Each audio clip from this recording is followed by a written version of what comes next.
My name is Clara, and I'm 38 years old. The day my daughter told me she wished she had another father shattered something deep inside me. I'd always believed my family was strong, that the little cracks that appeared every now and then were just part of the wear and tear of life. My husband, Mark, and I had been together for 15 years.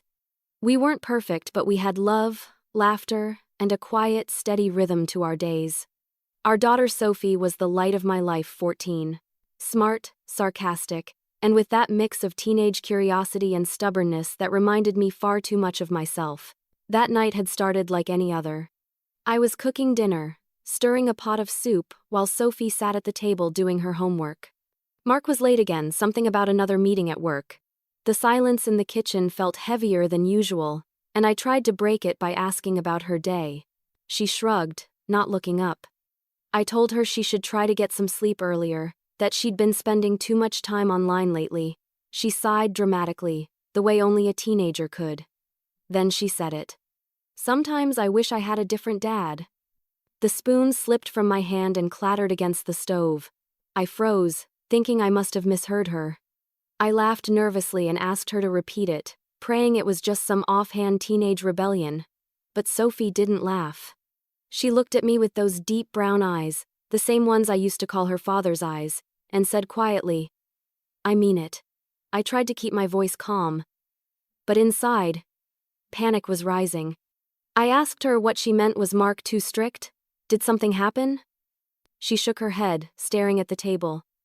He just doesn't feel like my dad. Not really. My heart cracked at the edges. I tried to reason with her, telling her that Mark loved her, that he'd done everything for her since the day she was born. She didn't argue, but she didn't agree either. Then, as if realizing what she'd said, she stood up abruptly, muttered something about finishing her homework in her room, and left me alone with my thoughts. I stood there for a long time, the soup bubbling quietly, my mind replaying her words over and over. What did she mean by "he doesn't feel like my dad"? Had she overheard something? Seen something? I tried to convince myself it was nothing, just teenage mood swings. But the unease wouldn't leave me. That night, after Mark finally came home, I watched him from across the room. He looked tired, distracted, the way he always did lately. When I asked how work was, he mumbled something about deadlines and went straight to the shower. Watching him like that, so distant, made me wonder if maybe Sophie saw something I didn't want to admit. Maybe she felt a disconnect that had been growing quietly between us all along. When we finally went to bed, Mark fell asleep instantly, but I couldn't close my eyes. I stared at the ceiling, replaying the last few years in my mind. The fights we'd brushed under the rug, the way he stopped joining us on weekends, the sudden phone calls he always took in private. I'd dismissed all of it because that's what you do when you want to believe everything's fine. But Sophie's words had torn the cover off something I hadn't wanted to face. Around midnight, I got up and checked on her. She was asleep, her hair spread across the pillow, looking peaceful. On her nightstand sat a small framed picture of the three of us at the beach years ago, Sophie sitting on Mark's shoulders, both of them smiling. The image made my chest tighten. Maybe she was just confused. Maybe I was overreacting. But still, something in me whispered that this was the start of something much bigger than a teenage outburst. I brushed a strand of hair from Sophie's face, kissed her forehead, and whispered that I loved her. As I turned to leave, a faint glint caught my eye from her desk, a photograph I didn't remember seeing before, half hidden under a notebook. My gut twisted. I almost reached for it. But something in me hesitated, a voice saying, "Not tonight." I left the room quietly and went back to bed, unaware that one glance at that photo could have changed everything. The next morning, I found something in Sophie's room that made my blood run cold. On Sophie's desk lay a photo of her and a man I'd never seen before. For a moment, I thought I was imagining things. The photo was slightly faded, its edges curling as if it had been handled many times. Sophie couldn't have been more than 10 in it. Her hair in braids, her smile wide and innocent, but the man beside her wasn't Mark. He was younger, maybe in his 30s, with warm eyes and a grin that looked far too natural, far too familiar for a stranger. He had his arm around her shoulders in a way that felt paternal. My fingers trembled as I turned the photo over. On the back, written in neat blue ink, were the words, "To my little girl forever, Dad." For several seconds, I just stood there, my pulse pounding in my ears. None of this made sense. Sophie had never met anyone else she called Dad. She'd grown up with Mark, her father, the man who taught her to ride a bike, who held her through nightmares, who sang silly songs on road trips. So who was this man? Why did Sophie have this photo and why had she hidden it? I heard footsteps on the stairs and instinctively slipped the photo under a notebook. Sophie appeared in the doorway, rubbing her eyes, still half asleep. "Mom? Why are you in my room?" Her tone was wary, and I could feel the wall she was already putting up. I told her I was just waking her for school, pretending I hadn't just found something that turned my stomach inside out. As she got ready, I couldn't stop glancing toward the desk. When she left for the bathroom, I looked again at the photo. The message on the back wasn't printed, it was handwritten. Someone had written it for her. That day at work, I couldn't focus. My mind kept circling back to the picture. Could it be a prank? A mistake? Maybe some distant cousin or family friend? But no, Sophie's words from the night before echoed in my head. He doesn't feel like my dad. What if she'd already figured something out? What if she'd been hiding it from me, too? When Sophie came home from school, I waited until she was settled in the living room before I brought it up. My voice was calm but firm. "Sophie, I found something in your room today, a photo." Her eyes widened, and she froze. "Where did you find that?" she whispered. I showed her the photo, and she stared at it for a long moment, then looked away. Tears welled in her eyes. "I found it years ago," she said quietly. "It was in one of your old boxes in the attic. I didn't know who he was." I felt a lump form in my throat.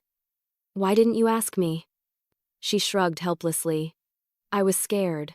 I thought maybe you didn't want me to know." Her voice cracked on the last word, and I felt something inside me crumble. I told her I didn't recognize the man. But she didn't look convinced. "He wrote, 'Forever, Dad.'" "What does that mean, Mom?" I didn't have an answer. The photo, the handwriting, the timing, it all pointed to one terrifying possibility. One I didn't dare speak aloud yet. I told her we'd figure it out together, but she just looked away, muttering that maybe it didn't matter anymore. That night, after she went to bed, I sat in the kitchen with the photo in front of me. My mind raced through every memory, every possible explanation. I remembered how Mark had been acting strange lately, more secretive, less affectionate. I remembered that night years ago when he'd come home drunk, saying he'd had unfinished business to deal with. At the time, I didn't ask questions. Maybe I should have. I decided to check the attic for the box Sophie mentioned. After rummaging through old clothes and dusty photo albums, I found it an old cardboard box with my name written on the side. Inside were things from before Sophie was born, college photos, letters, old keepsakes, and at the bottom an empty picture frame. I sank to the floor, the realization crashing over me. The missing photo must have been this one, which meant someone, maybe even Mark, had taken it out years ago. But why? What was he hiding? By the time I crawled into bed, my heart was pounding too hard to rest. I turned toward Mark, who was fast asleep beside me, his breathing slow and even. He looked peaceful. I studied his face, trying to see if any trace of guilt lived there. I didn't know what scared me more, the idea that he was hiding something, or that I was about to find out what. That night, I decided to search through Mark's old things, and what I found confirmed my worst fear. Inside Mark's locked drawer, I found an envelope labeled "For Clara if she ever asks." The words were written in Mark's handwriting, neat but trembling, as though even putting pen to paper had frightened him. My hands shook as I held it. The weight of the envelope far heavier than the few sheets of paper inside could explain.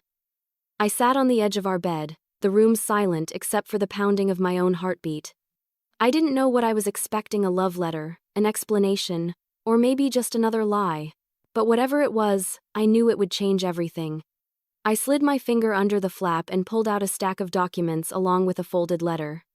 The letter began simply, "Clara, if you're reading this, it means you finally asked the question I hoped you never would." My throat tightened. He continued, "I've kept a secret from you, one that I thought I could bury for the rest of our lives. Sophie isn't my biological daughter. I've known since before she was born." The words blurred in front of me.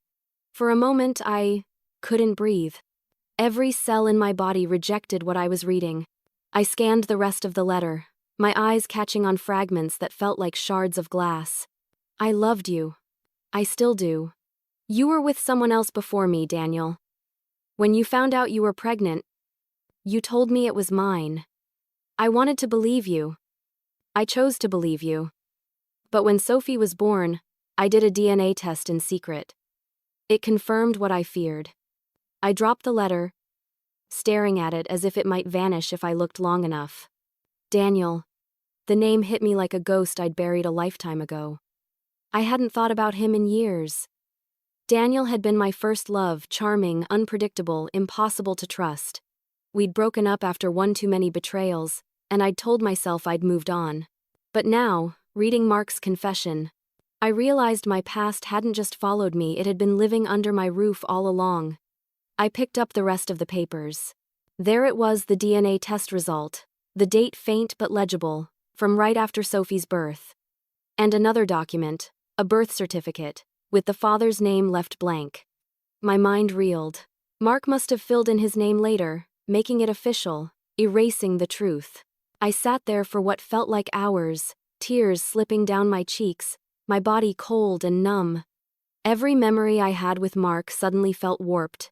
Every smile, every fight, every "I love you" carried the ghost of this secret.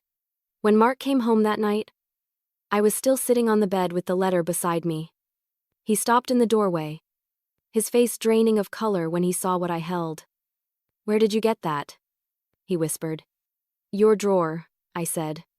My voice didn't sound like mine, it was low, controlled, dangerous. "How long, Mark?" He sank into the armchair across from me, rubbing his hands together like a man awaiting judgment. "Since the beginning," he admitted. "I didn't want to hurt you. I thought if I just loved her, loved both of you, it would be enough." "Enough?" I snapped, standing up. "You lied to me for 14 years. You lied to her. You lied every single day." Mark's eyes were red, his voice breaking. "You were pregnant when we met again, Clara. I knew. But I couldn't walk away. I wanted a family with you. Sophie became my daughter in every way that mattered." His words twisted like a knife. "You should have told me. You should have given me the chance to tell her myself." He shook his head. "I couldn't. I was afraid. Afraid you'd leave. Afraid she'd hate me." I stared at him, the man I'd shared a life with, and realized I didn't recognize him anymore. The truth had been rotting beneath the surface for years, and now that it was out, it poisoned everything. Before I could speak again, I heard movement in the hallway. I turned, and there stood Sophie, her face pale, her eyes wide, trembling as she stared at both of us. The letter lay open on the bed, the truth exposed for her to see. "Is it true?" she whispered. I froze. Mark tried to speak, but she raised her hand. "Don't," she said, her voice cracking. "So you both lied to me my whole life?" But Sophie overheard the entire argument, and what she said next broke me even more. "So you both lied to me my whole life?" Sophie screamed, tears flooding her face. The sound of her voice was sharper than any pain I'd ever known. She stood in the hallway, her hands balled into fists, shaking from the inside out. Mark tried to reach her, but she stepped back like his touch would burn her. I moved toward her slowly, whispering her name. But she wouldn't look at me. "Why didn't you tell me?"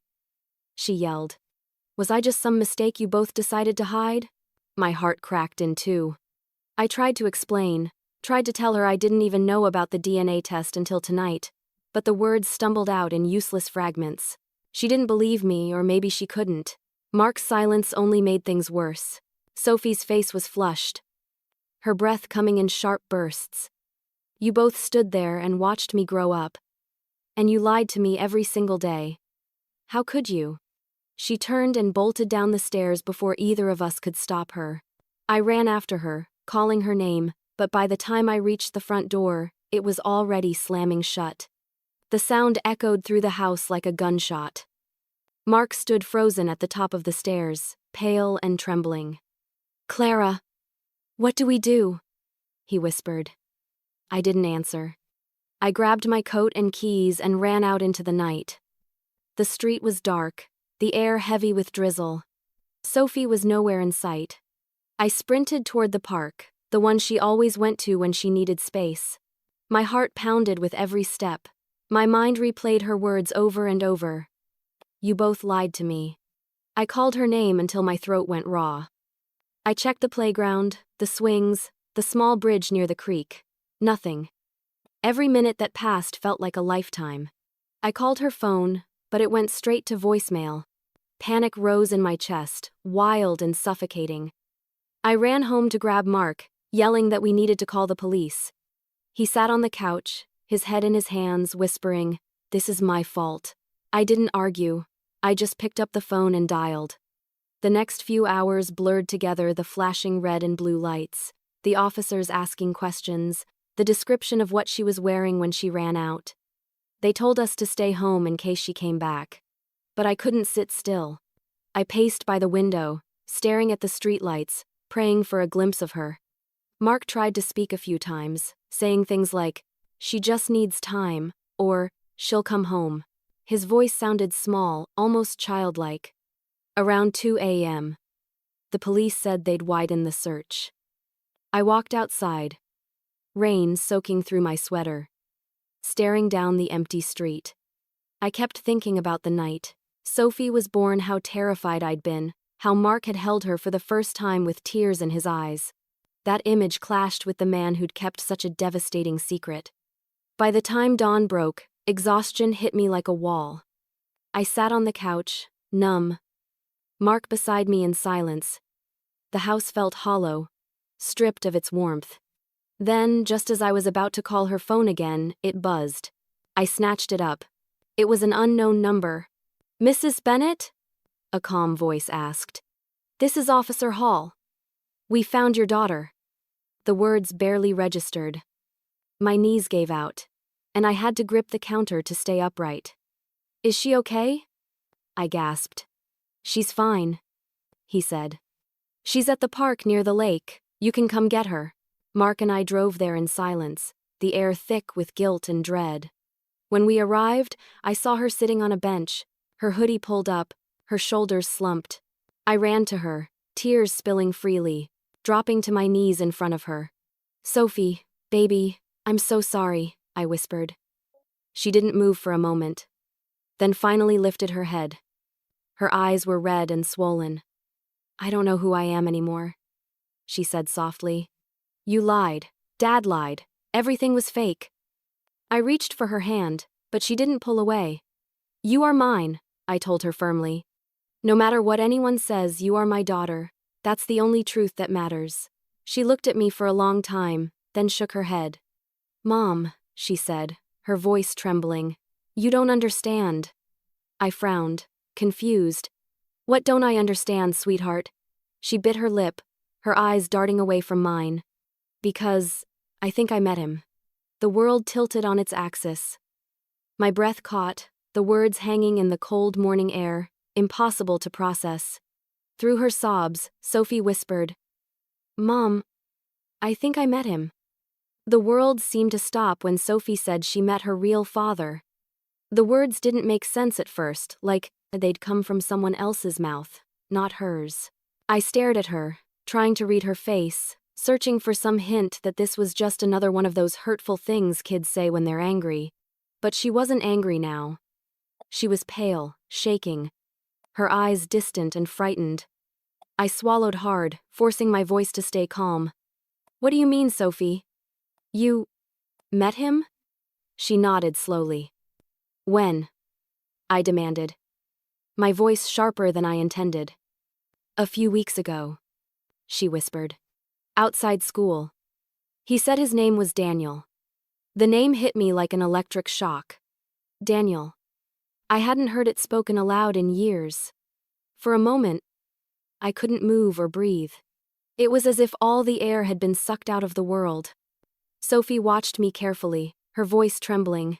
He told me he knew you. He said he was my dad. I grabbed her hands, my pulse racing.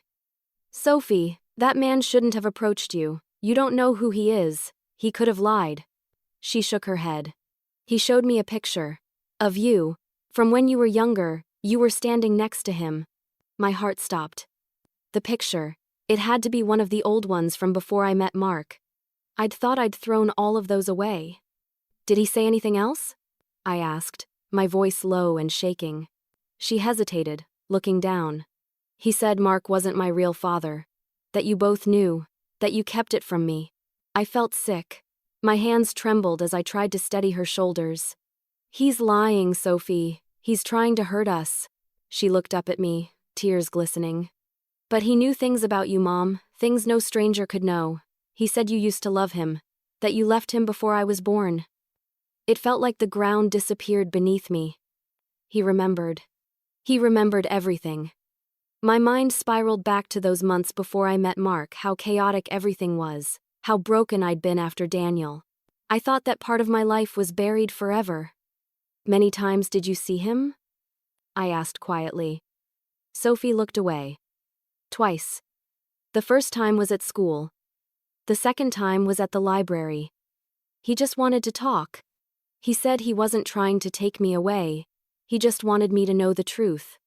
I stood up, pacing back and forth, my chest tightening.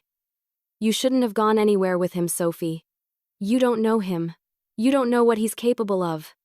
She flinched at the panic in my voice. I just wanted answers, she said softly. You weren't giving me any. Her words cut deeper than she could ever know. I wanted to scream, to tell her how dangerous Daniel could be.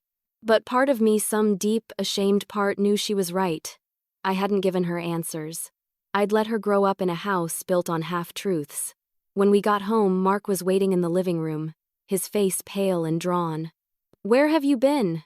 He demanded, but I stopped him with a glare.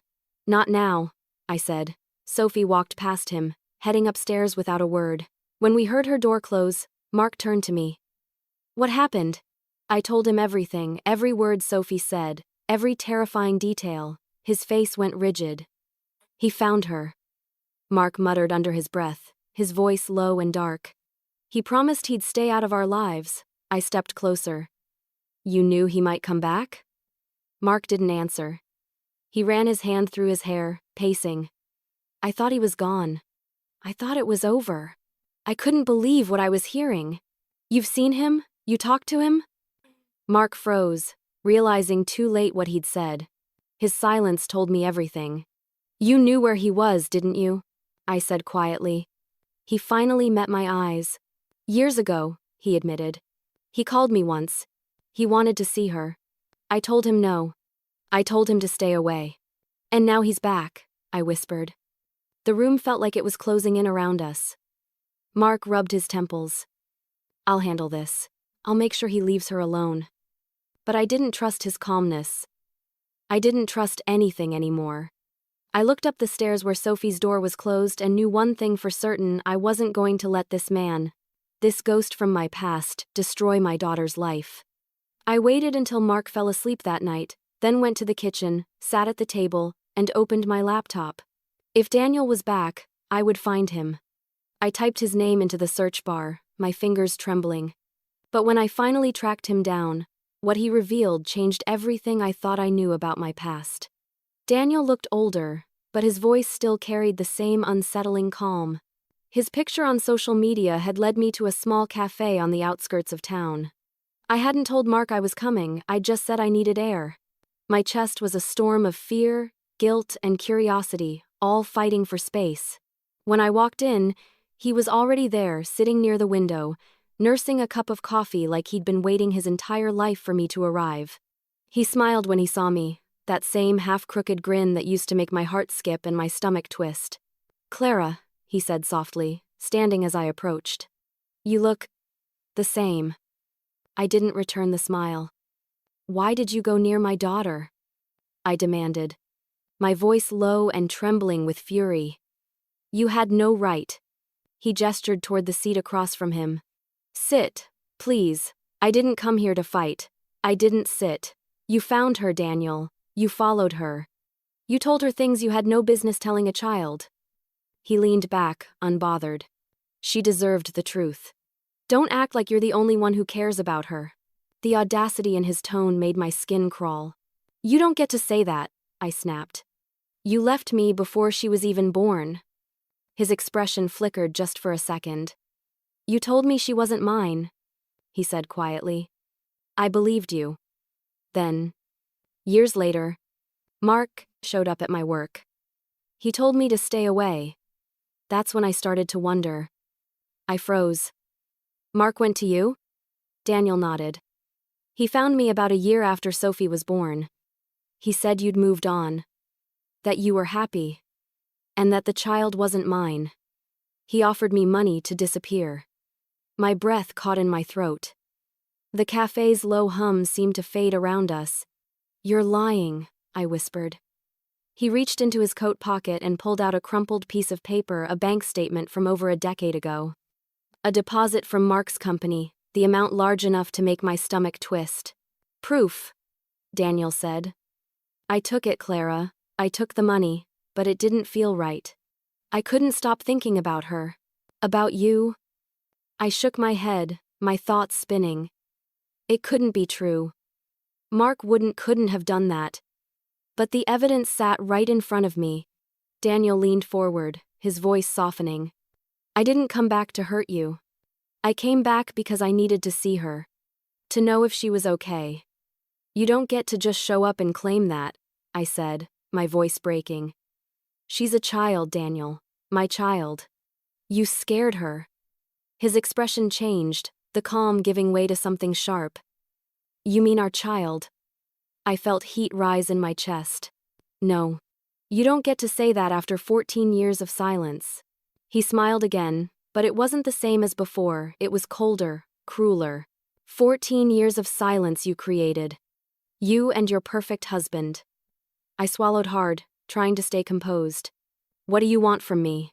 He looked down at his coffee, swirling it absent-mindedly. Closure, he said simply. And a chance to know her. That's all. I didn't believe him for a second. If you come near her again, I'll get a restraining order. Daniel laughed quietly, shaking his head. You can try, Clara. But you know how the law works. He's her biological father. If he wants to see her, you might not be able to stop it. The realization hit like ice water. He wasn't just here to reconnect. He was testing boundaries, finding leverage. I stood abruptly, my chair scraping the floor. Stay away from my daughter, I said through clenched teeth. He looked up at me with that same unnerving calm. You should talk to Mark before making threats you can't keep. My chest tightened. What's that supposed to mean? He smiled faintly. Let's just say your husband's version of the past isn't as noble as he's made you believe. I froze in place, my heart hammering. What are you talking about? He took a slow sip of his coffee and met my gaze. Mark and I had an agreement. But I think it's time you knew who really wanted me gone. The room felt suddenly colder. I took a step back, my mind racing through every word, every secret, every uneasy feeling I'd ever buried. Then, Daniel leaned forward and whispered something that made me question everything Mark had told me. Mark begged me not to take her, Daniel said, his eyes cold. The words hit me like a slap. My pulse pounded in my ears as I stared at him, waiting for him to take it back, to laugh and say it was some twisted joke. But he didn't. He just sat there, his gaze steady, watching the color drain from my face. What are you talking about? I managed to whisper. Take her? Take who? Daniel smirked faintly. Sophie. He came to me after she was born. He knew she wasn't his. He knew she was mine. And he begged me not to take her from him. I gripped the edge of the table, my knuckles turning white. You expect me to believe that? I don't care what you believe, he said simply, leaning back in his chair. I was ready to be in her life. I wanted to be. But Mark made sure that would never happen. He told me you'd hate me if I showed up, that you'd already moved on. And then he made me an offer I couldn't refuse. His voice dripped with something between bitterness and pride. He handed me an envelope full of cash and said, "You walk away now, and you'll never have to worry about us again." I felt sick. I wanted to deny it, to tell him Mark would never do something so cruel. But the image from that letter, Mark's confession about the DNA test, the hidden truth flashed through my mind. Maybe he would. Maybe he already had. I forced myself to speak. "You're twisting this, Daniel. You're trying to hurt me." He gave a humorless laugh. "Why would I lie? What do I gain from it now? I already lost 14 years with my daughter. I'm not here to hurt you, Clara. I'm here because I want her to know the truth." "Your version of the truth," I snapped. "You had your chance. You gave it up when you took that money." For the first time, his composure cracked. "You think it was easy for me?" he hissed. "You think I didn't wake up every day wondering what she looked like, what her first word was? I made one mistake, and I've been paying for it ever since." I shook my head, my hands trembling. "You don't get to rewrite history now. You don't get to come back and destroy everything we've built." He leaned forward, his eyes narrowing. "Everything you've built is a lie. Mark isn't the man you think he is. He's the one who turned this into a transaction. You both lied to her, but at least I'm being honest now." The room felt smaller, the air thick with tension. I could hear my heartbeat in my ears. "If you ever come near Sophie again," I said quietly, "I will make sure you regret it." Daniel's smile returned, but it was darker this time. "I think you'll find that she wants to see me again, whether you like it or not." That was it. I couldn't stay there another second.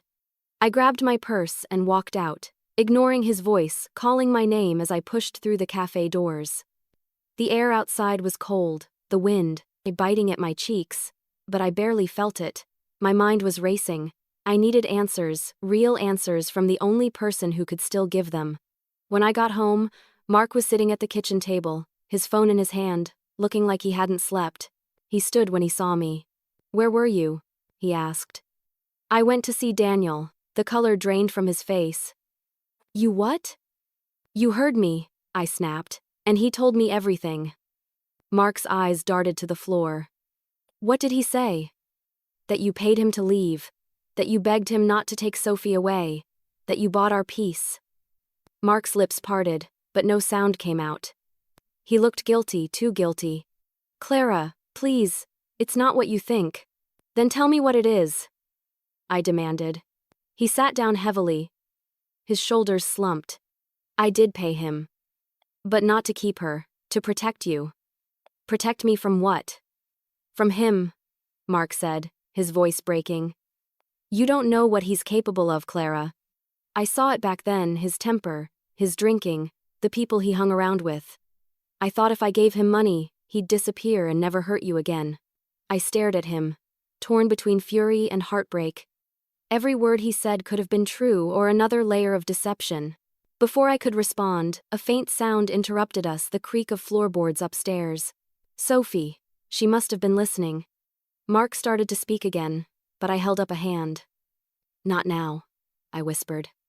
My heart was pounding, dread building like a storm. Moments later, the sound of a door opening echoed through the house. I turned toward the stairs, calling her name, but there was no reply. We both rushed upstairs, panic flooding through me. Her bedroom door was wide open, the window slightly ajar. The curtains fluttered in the night breeze. On her desk, where the photo used to be, lay a folded piece of paper. I picked it up, my hands trembling as I unfolded it. That night, Sophie disappeared again, and this time, she left a note. Her note read, "Don't look for me. I'm staying with my real dad." My eyes blurred the words as tears poured down my cheeks.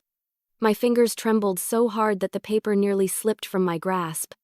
The handwriting was undeniably Sophie's quick, looping letters, the kind she used when she was angry but trying to sound calm. My stomach dropped, a cold, hollow ache spreading through me. Mark stood behind me, frozen, his face pale as chalk. He reached for the note, but I pulled it away, holding it to my chest, as if I could somehow undo it by keeping it close. "She's with him," I whispered. "She's with Daniel." Mark's voice cracked. "No, she wouldn't, not after everything. But even as he said it, his eyes darted toward the window, fear darkening his face. He knew, just like I did, that she was gone. He sank into her desk chair, his hands gripping his head. I should have told her the truth. I should have told you sooner. I didn't respond. My mind was already racing, my body moving on instinct. I grabbed my phone, dialed Sophie's number straight to voicemail. I called again and again, each ring slicing deeper into my panic. Finally, I slammed the phone onto the bed and shouted, "This is your fault, Mark. If you'd just told me the truth from the start." He shot to his feet. "Don't you dare put this all on me." His voice was raw, desperate. "You're the one who lied to her first." The words stung like fire, but I couldn't argue. We'd both lied. We'd both failed her. And now, because of it, she'd run straight into the arms of the man I feared most. I turned away from him, my heart pounding so hard it hurt. "I'm going to find her." Mark grabbed my arm. "The police know?" I snapped. "If I call them, she'll think I'm trying to drag her away again. She'll run farther. I need to find her myself." I stormed into the living room, grabbed my car keys, and opened my laptop. Daniel had deleted his social media accounts since the last time I looked. But I remembered an old profile of his, where he used to post about hiking trips, fishing, random cabins he'd rent for peace and quiet. I typed his name, added the word cabin, and scrolled until I found a post from 3 weeks ago, tagged in a small town 2 hours away. The photo showed a lake, a wooden dock, and in the background, a cabin surrounded by tall pines. My gut clenched. That had to be it. I printed the post and shoved it in my pocket. Mark followed me to the door, pleading, "Clara, wait, you don't know what he's capable of." "I know exactly what he's capable of," I said, my voice trembling but firm. "That's why I'm going." The drive felt endless. The night stretched on forever. The highway empty except for the faint glow of headlights in the distance. My hands gripped the steering wheel until my knuckles ached. Every mile closer made my heart beat faster, a mix of fear and hope swirling inside me. When I finally turned onto the dirt road leading to the cabin, my stomach twisted. The forest was silent, the kind of silence that felt alive, watching. I parked far enough away that my car wouldn't be seen, then crept toward the small wooden house at the edge of the lake. A single light glowed in the front window. Through the glass, I saw movement, a shadow crossing the room. Then I saw her, Sophie. She was sitting at a table, a mug in her hands, her face soft in the warm light. And beside her, talking animatedly, was Daniel. He looked different than I remembered, older, more tired, but his eyes still had that same piercing intensity. Relief and anger battled inside me. She looked unharmed, even comfortable. But the sight of him sitting so close to her made my blood boil. I moved closer, crouching beneath the window, listening. Daniel's voice was calm, soothing. "And when you were little, I used to imagine what your laugh sounded like. I'd picture you in the park, or eating ice cream, or running through sprinklers. You have no idea how much I missed." Sophie's voice was quiet. "Mom said you hurt her." He sighed heavily. "I made mistakes, Sophie. But people change. I just want a chance to be in your life." My chest ached. He was spinning his words like silk, gentle, convincing, dangerous. I could see her softening, wanting to believe him. I stood up and stepped toward the door, my hand trembling as I reached for the handle. The wood creaked slightly under my shoes, and Daniel's head turned sharply toward the window. Our eyes met for the first time in 14 years. His expression shifted from surprise to something darker. The front door opened slowly, and he stepped out, closing it behind him. The night air was thick between us. "Clara," he said quietly. "You shouldn't be here." I clenched my fists. "She's my daughter. I'm taking her home." He smiled, but it didn't reach his eyes. "You think she wants to go?" I felt a chill run down my spine. His tone wasn't threatening, but it wasn't kind either. He took a slow step toward me, his voice dropping low. "You've lied to her long enough. It's my turn now." When Daniel spotted me outside, his expression turned from calm to something terrifying. He opened the door slowly, blocking my path like a predator guarding territory. The porch light flickered behind him, casting his face in shadow. The same man who once whispered promises of forever now looked like a stranger one who frightened me. My pulse thudded in my ears as I forced myself to meet his eyes. "Where is she?" I asked, my voice trembling but defiant. Daniel smirked faintly. "Inside. She's safe. She wanted to stay the night." "I'm taking her home," I said, stepping forward. He moved to block me, his body tense but calm. "Not tonight, Clara. She doesn't want to see you. Right now." The words made my heart twist. "She's 14, Daniel. She doesn't get to make that decision. You manipulated her. You fed her lies." He tilted his head slightly, his tone dripping with mock sympathy. "You mean the lies you've told for 14 years? She deserves to hear both sides, don't you think?" I clenched my fists. "You went behind my back, approached her like some creep outside her school. That's not how a father acts." He stepped closer, his voice a low growl. "And how does a liar act, Clara? Because that's what you've been to her. To me. To everyone." I felt anger ignite inside me, burning through the fear. I did what I had to do.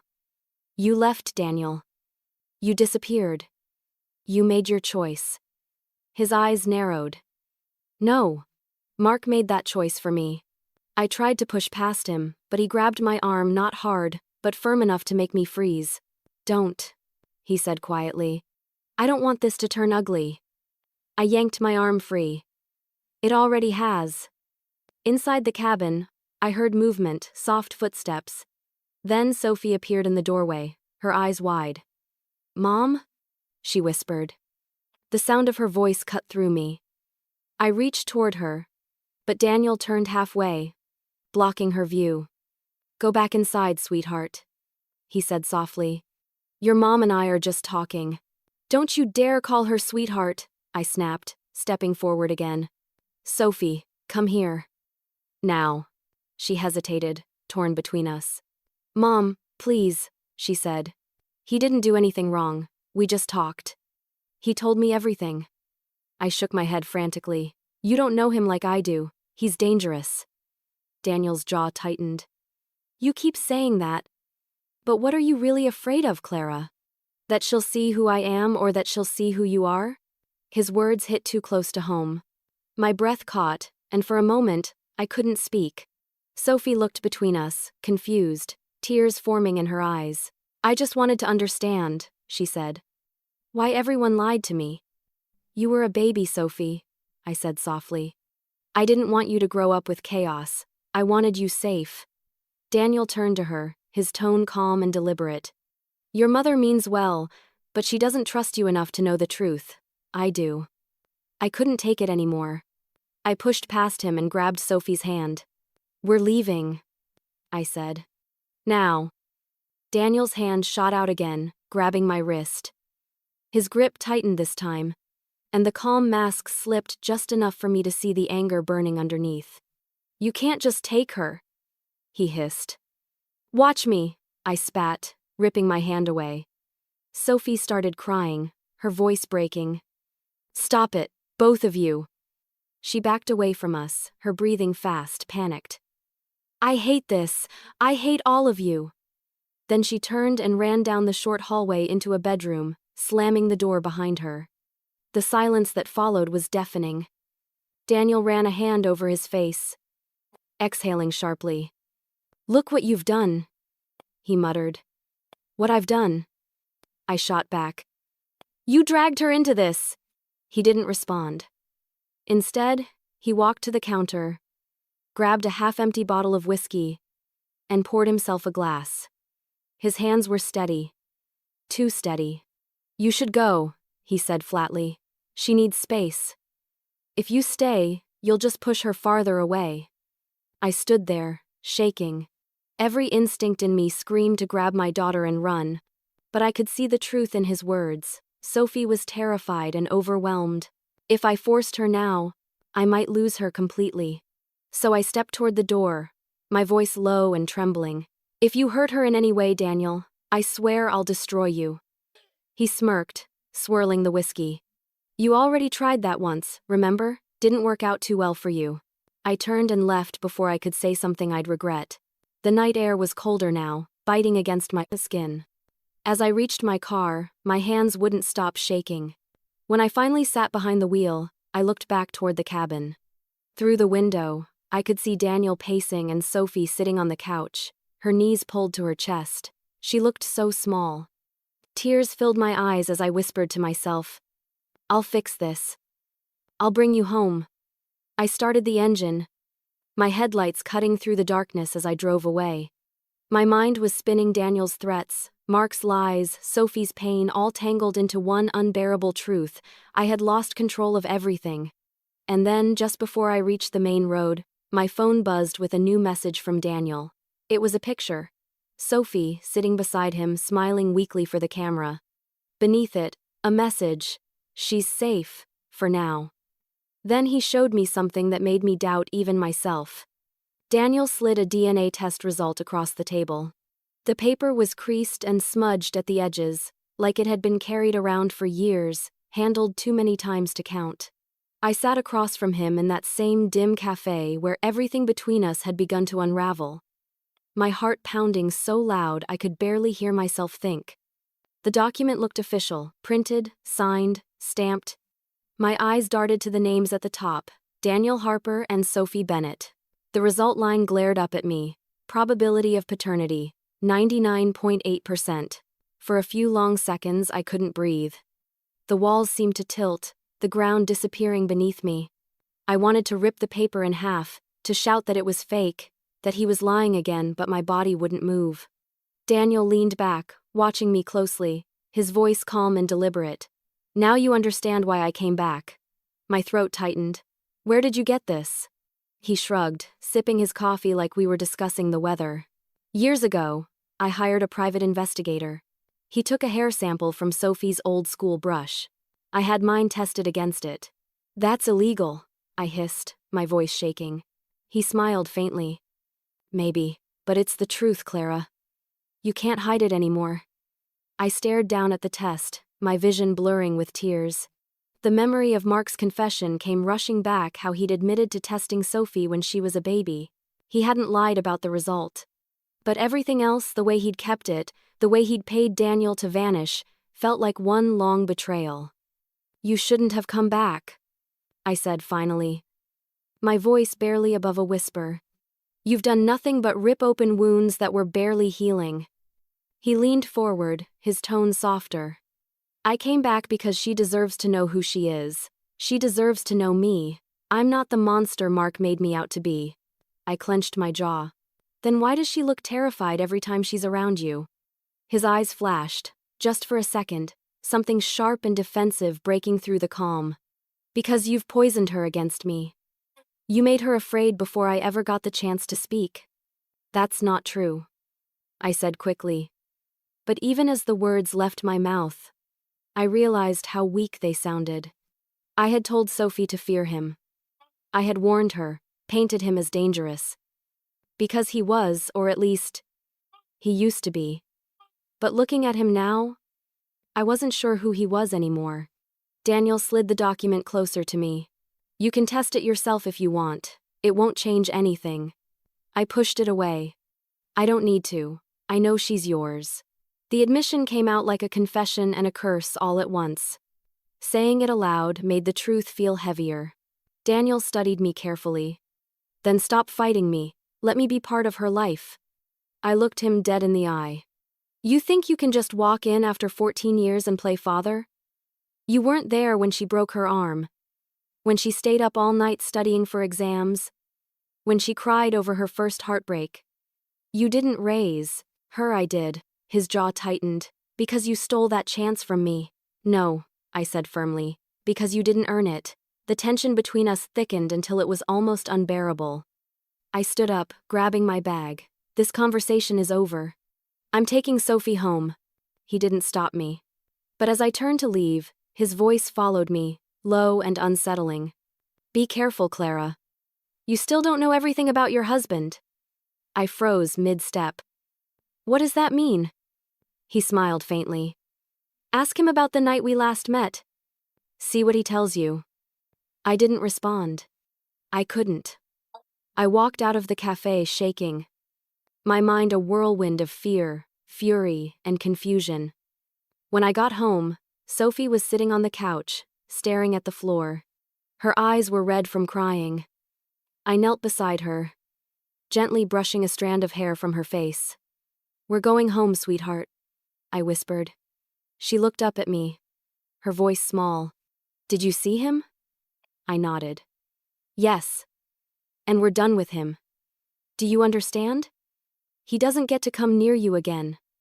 He doesn't seem like a bad person. I took her hands in mine, tears threatening to spill. Sweetheart, bad people rarely seem bad at first. That night, I packed her things, determined to leave the house for a few days just to clear our heads. Mark wasn't home, and for once, I was grateful. I couldn't face him yet. Not until I knew what to believe. The next morning, I went downstairs to make coffee and stopped cold. The front door was ajar. Mark's car keys were still on the counter, along with his phone and wallet. His wedding ring lay beside them. The silence of the house pressed in on me like a weight. Sophie appeared at the top of the stairs, her voice trembling. Mom, where's Dad? I looked down at the empty space on the counter where his things sat untouched. The next morning, Mark was gone, and his car wasn't the only thing missing. Mark's phone, wallet, and wedding ring were still on the counter. It didn't make sense. The man who couldn't go 5 minutes without checking his phone. The man who kept his wallet in the same pocket every single day, it was like he'd vanished mid-thought. My first instinct was denial. Maybe he'd gone for a walk, maybe to clear his head after everything. But as I stood there, staring at those items, those small, familiar pieces of him, it hit me that people don't just leave without the things that define their routine. Sophie hovered by the stairs, clutching the railing. Mom, is he gone? Her voice was tiny, almost childlike again. I wanted to protect her from this, but how could I when I didn't understand it myself? I walked to her, forcing my voice to stay calm. Maybe he just needed some time to think, I said, though my own words sounded hollow. He'll be back. But deep down, I wasn't so sure. I picked up his phone, expecting it to be locked, but it wasn't. The screen lit up with a string of missed calls, unknown numbers. The last one was from last night, around midnight. A text came in right after. We need to finish what we started. There was no name attached, just that single line. My stomach turned. The contact was unlisted, but the message felt personal, deliberate. Mark hadn't told me where he was going. He hadn't even taken the car, his keys were still here. I opened the front door and scanned the driveway, but the car was gone. Mom, Sophie said quietly behind me. His wedding ring. I turned. She was staring at it on the counter, her eyes glassy. The gold band looked almost unnatural lying there, out of place, as if it didn't belong to him anymore. I picked it up, feeling the cool metal against my skin. The engraving inside caught the light, always us. I remembered the day he gave it to me. We'd been young, hopeful, so sure of forever. Now forever felt like a cruel joke. Hours passed. I called his workplace, no answer. I tried his friends, his parents, even the hospital, but no one had seen him. The silence from every direction grew heavier, until even the house seemed to be holding its breath. Sophie sat curled up on the couch, refusing to eat. Did he leave because of me? She asked suddenly. Because I found out? I dropped to my knees in front of her. No, baby, no, I said, grabbing her hands. None of this is your fault. He loves you. He's confused right now. But even as I said it, I wasn't sure I believed it. That evening, my phone rang. It was a number I didn't recognize. Mrs. Bennett? A man's voice asked. This is Detective Raines with the county police. We found a vehicle registered to your husband. I froze. Found it? What do you mean? It was abandoned off Riverbend Road near the bridge, he said. No one was inside. We're still processing the scene, but we thought you should know. I couldn't breathe. Was there any sign of him? No sign of foul play yet, he said carefully. But we're not ruling anything out. I thanked him mechanically and hung up. Sophie watched me with wide, fearful eyes. What happened? I forced a shaky smile. They found the car. That's all. They'll find him soon, too. But when I drove out to Riverbend Road an hour later, my hope began to crumble. The car sat half hidden in the tall grass near the water's edge, its driver's side door open.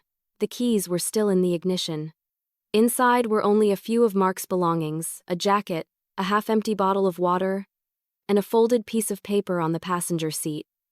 I reached for it, my fingers trembling. It wasn't a note, at least not the kind I expected. It was a printed photo. Mark and Daniel, years younger, sitting together at a bar. I recognized it instantly. It was the same photo Daniel had shown me before, but this one had something different written on the back, for old time's sake.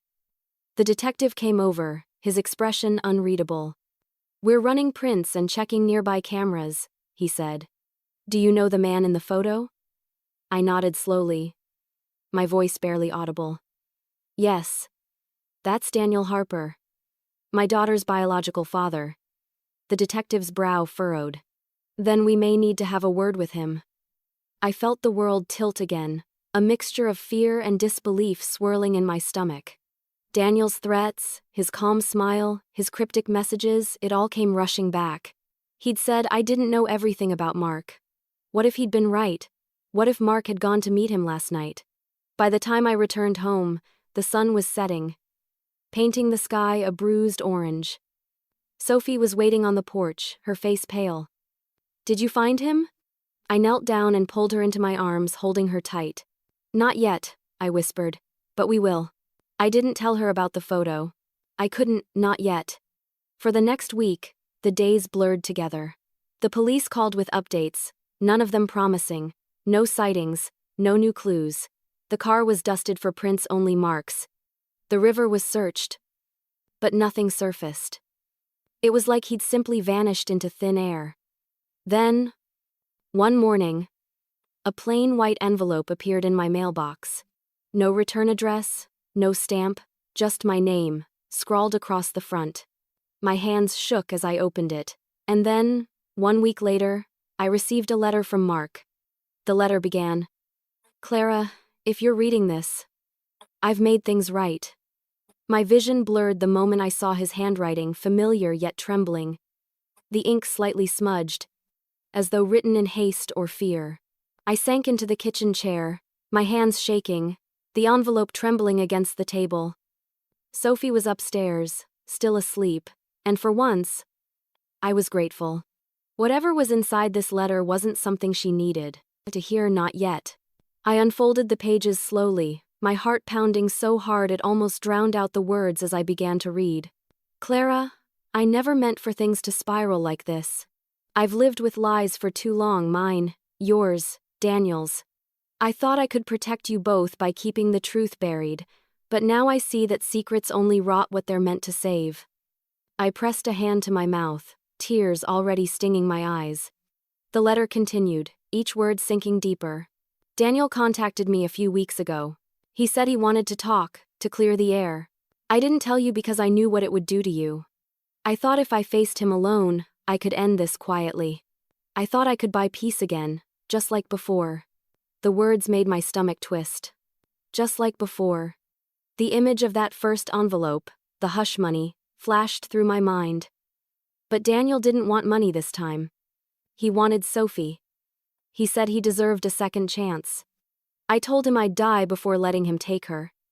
And maybe I meant it more literally than I realized. My heart skipped. Die before letting him take her? I kept reading, my breath quick and shallow. When I left that night, I went to meet him near the river. I wanted to reason with him, to make him see that she's happy where she is. But Daniel isn't the man he used to be. He's darker now, colder. He said things that made me realize how deep this mess really went. I could almost hear Mark's voice in my head, tired but steady. He always thought he could fix things, even when everything was already broken. "If anything happens to me, I need you to understand something. I did what I did because I loved you. Because when you told me you were pregnant all those years ago, I didn't see betrayal, I saw a chance to have the family I always wanted. I knew she wasn't mine. But it didn't matter. She was my little girl the moment I held her. Tears poured freely down my face now. The image of Mark in the hospital room flashed before me, his trembling hands cradling newborn Sophie, his voice cracking as he said, "She's perfect." I'd always thought that moment was simple joy. Now I saw the pain he must have been hiding even then. I can't undo what I've done. I lied to you, to Sophie, to myself. But please, Clara, don't let Daniel win. Don't let him tear apart what's left of us. Protect her the way I couldn't. The letter ended abruptly, with one final line written in darker ink, as though he'd pressed the pen too hard. I've made things right. I sat there for a long time, staring at those words, unsure what they meant. Did he run away? Was he dead? The note didn't say where he was or what he'd done, only that he'd faced Daniel and that it had ended. My hands were shaking when I folded the letter back up. Every instinct in me screamed that something terrible had happened, but I couldn't let Sophie see me break. I wiped my tears, placed the letter back in its envelope, and hid it in the drawer under the phone. A few minutes later, Sophie came downstairs, rubbing her eyes. "Mom? Why are you crying?" I forced a smile. "Just reading something old." I lied. She frowned. "About Dad?" My throat tightened. "Yeah. About Dad." She sat across from me, her voice soft. "I still miss him, even though he lied. It doesn't feel right without him." I nodded, reaching across the table to take her hand. "He loved you, Sophie, more than anything." She squeezed my hand gently. "Do you think he's coming back?" I hesitated, staring at the morning light filtering through the window. "I don't know," I whispered. "But we're going to be okay." Later that day, I called Detective Rains. I told him about the letter, about the meeting near the river. He promised they'd follow up, but his tone was grim. When I hung up, I walked to the backyard, staring out at the fading daylight. Somewhere out there, my husband was either hiding or gone forever. That night, Sophie found me in the living room. "Mom," she said softly, "can we be done with this now? Can we just start over?" I looked at her, at the bruises the world had left on her heart, and I knew she deserved peace more than I deserved closure. I nodded. "Yes, sweetheart, we'll start over." Together, we went outside and burned the letter in the fire pit. The paper curled and blackened, the ink dissolving into smoke that rose up into the cold night air. Watching it burn felt like releasing years of pain, but also like losing a piece of Mark forever. As the last embers faded, I held Sophie close, my heart breaking and healing all at once. I thought maybe, just maybe, we could move on. But fate wasn't done with us yet. Daniel wasn't finished either. Daniel showed up at my doorstep, holding court papers. It had been 3 months since Mark's disappearance, 3 months of slow healing, sleepless nights, and learning how to breathe again without waiting for the phone to ring. Sophie and I had begun to find some semblance of normalcy. Therapy helped. School helped. The silence around Mark's name was still painful, but at least it wasn't suffocating anymore. Then the knock came. It was early afternoon, the sun barely peeking through the blinds when I opened the door, and there he was. Daniel, standing tall in a pressed suit, a smug calmness in his eyes that made my blood run cold.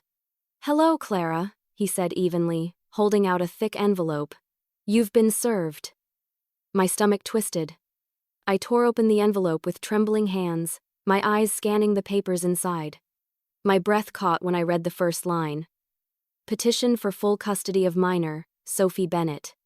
I looked up, unable to hide the disbelief and fury in my voice. "You're insane. You can't just—" "I can," he interrupted smoothly. "And I will. I'm her biological father. The law's on my side."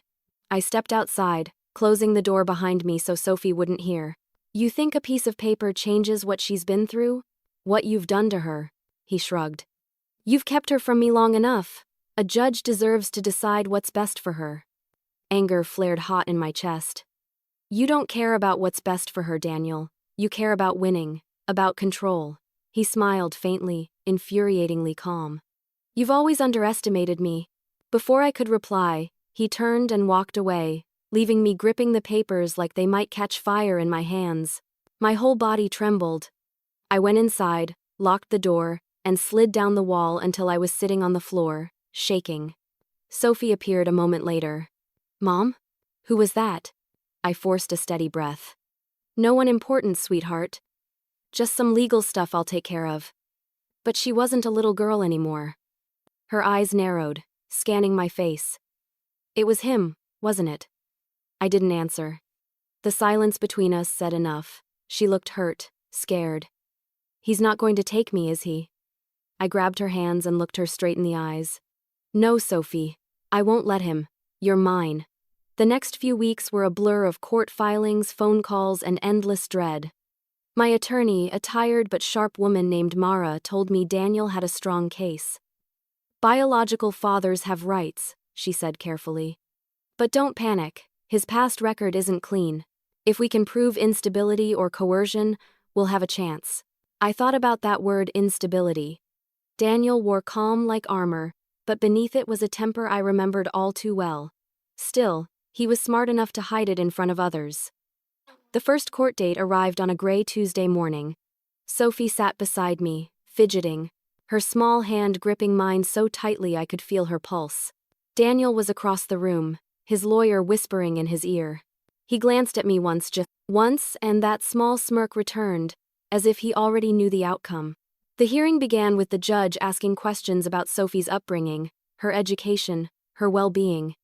Daniel's attorney painted me as manipulative, emotionally unstable, and obstructive to paternal rights. It felt like being stabbed with every word.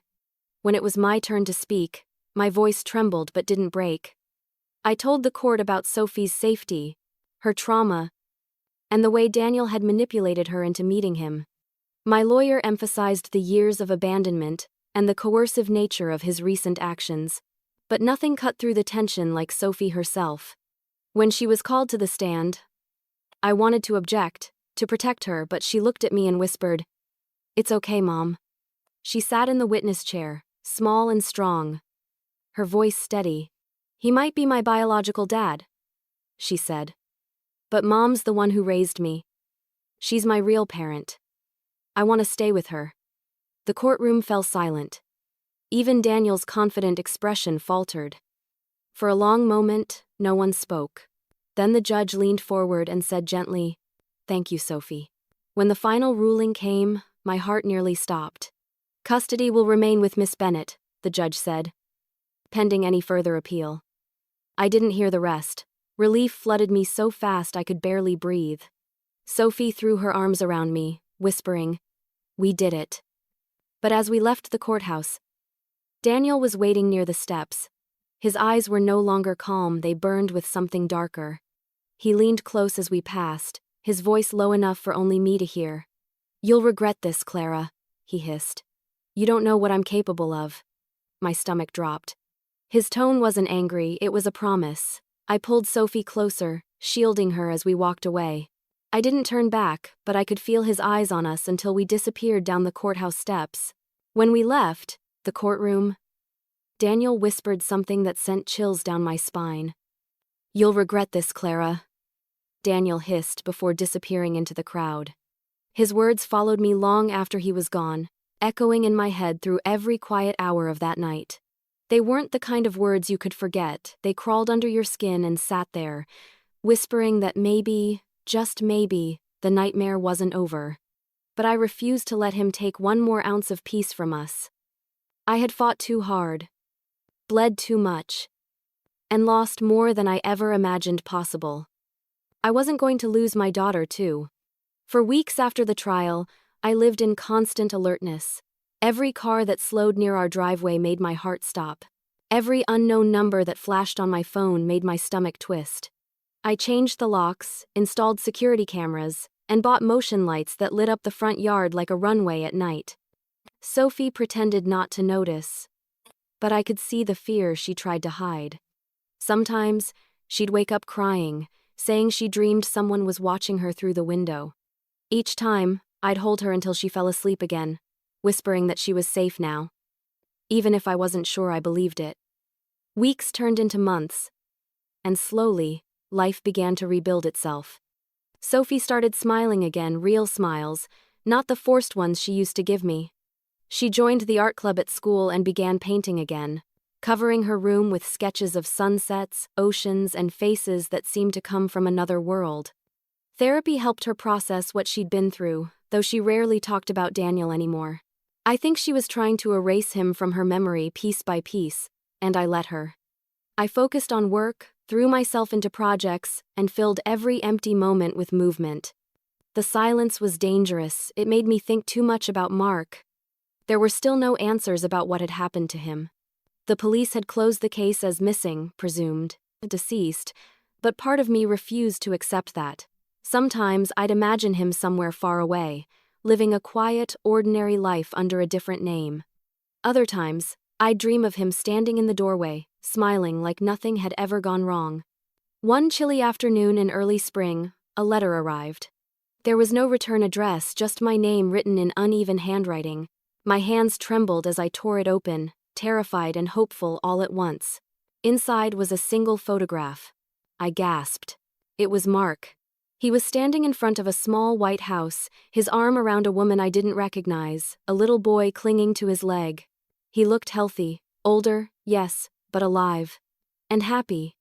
My throat tightened as tears filled my eyes. For a long moment, I just stared at the photo, unable to breathe. Then I turned it over. On the back, in faint pencil, were 3 words. Please forgive me. I pressed the photo to my chest, letting out a shuddering breath. I didn't know where he was or why he'd left. But the message was clear: he didn't want to be found. And somehow, that had to be enough. I walked out to the porch, the wind cool against my face, and stared at the horizon. I forgive you, I whispered to the air, even though he couldn't hear me. Maybe forgiveness wasn't for him, it was for me. When I went back inside, Sophie was at the table painting. She looked up and smiled, her eyes lighter than they'd been in years. What's that? She asked, nodding toward the photo in my hand. Just an old memory, I said softly, slipping it into the drawer by the door. Nothing important.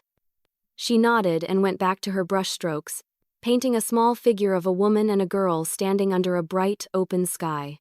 I watched her for a while, realizing that for the first time in years, she looked completely at peace. That night after dinner, I sat beside her on the couch as she sketched.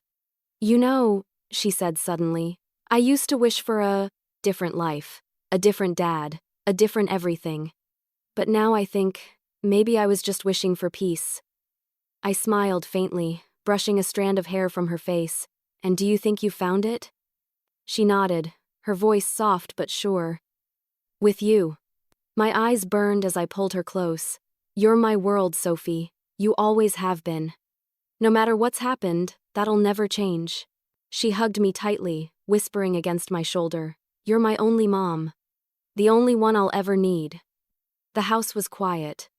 The kind of quiet that didn't feel heavy anymore. For the first time, the air didn't hum with dread, it was calm, full of the soft rhythm of our new beginning. Outside, the motion lights flickered as a breeze moved through the yard, but I didn't jump this time. I just sat there, holding my daughter, feeling the warmth of her heartbeat against mine. We had been through hell and back, and somehow, we were still standing.